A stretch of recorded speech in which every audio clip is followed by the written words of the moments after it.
ছিল সবুজে ঘেরা এক সুন্দর বন।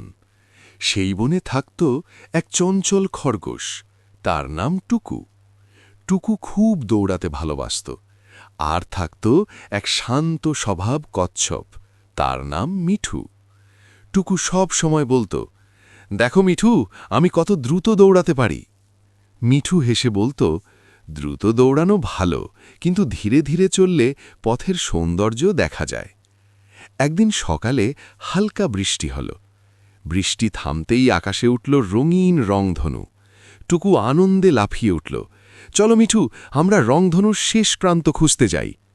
মিঠু একটু ভেবে বলল, ঠিক আছে, তবে আমরা একসাথে যাব। দুজন রওনা হল। পথে তারা দেখল হলুদ প্রজাপতি ফুলের ওপর বসে আছে।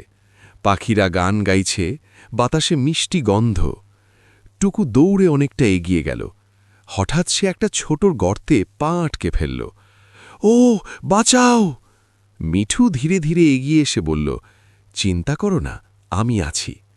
মিঠু আশেপাশের লতাপাতা দিয়ে টুকুকে টেনে তুলল। টুকু লজ্জা পেয়ে বলল, আমি যদি তোমার কথা শুনতাম।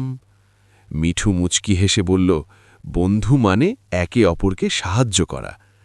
তারা আবার হাঁটা শুরু করল। এবার টুকু ধীরে হাঁটছে, মিঠুর সাথে তাল মিলিয়ে। হঠাৎ তারা দেখল এক ছোট পাখির ছানা গাছের নিচে বসে কাঁদছে। কি হয়েছে? জিজ্ঞেস করল টুকু। ছানাটি বলল, আমি উড়তে গিয়ে পড়ে গেছি, বাসায় উঠতে পারছি না। টুকু বলল, আমি লাফিয়ে তোমাকে তুলে দিচ্ছি। মিঠু বলল, আর আমি নিচে থেকে খেয়াল রাখব। দুজনের চেষ্টায় পাখির ছানাটি আবার বাসায় ফিরল। পাখি মা এসে বলল, তোমরা সত্যিকারের ভালো বন্ধু। টুকু আর মিঠু খুব খুশি হল। তারা বুঝল, রংধনু খোঁজার চেয়েও বড় আনন্দ হল ভালো কাজ করা। শেষ পর্যন্ত তারা যখন পাহাড়ের কাছে পৌঁছাল, তখন রংধনু মিলিয়ে গেছে। টুকু একটু মন খারাপ করে বলল, আমরা তো রংধনুর শেষ দেখতে পেলাম না। মিঠু আকাশের দিকে তাকিয়ে বলল, কিন্তু দেখো, আমাদের হৃদয়ে যে আনন্দের রংধনু তৈরি হয়েছে, সেটা তো রয়ে গেছে। টুকু হাসল, ঠিকই বলেছ বন্ধু, আজ আমি শিখেছি ধৈর্য আর বন্ধুত্বই আসল রংধনু। তারপর তারা হাত ধরাধরি করে বনের পথে বাড়ি ফিরল।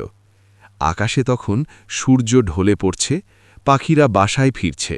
সেদিন থেকে টুকু আর কখনো একা দৌড়ায় না, সে সব সময় মিঠুর সাথে মিলেই পথ চলে। শিক্ষা, দ্রুত হওয়া ভালো, কিন্তু ধৈর্য আর বন্ধুত্ব সবচেয়ে বড় শক্তি। একসাথে চললে পথের আনন্দ আরও বেড়ে যায়।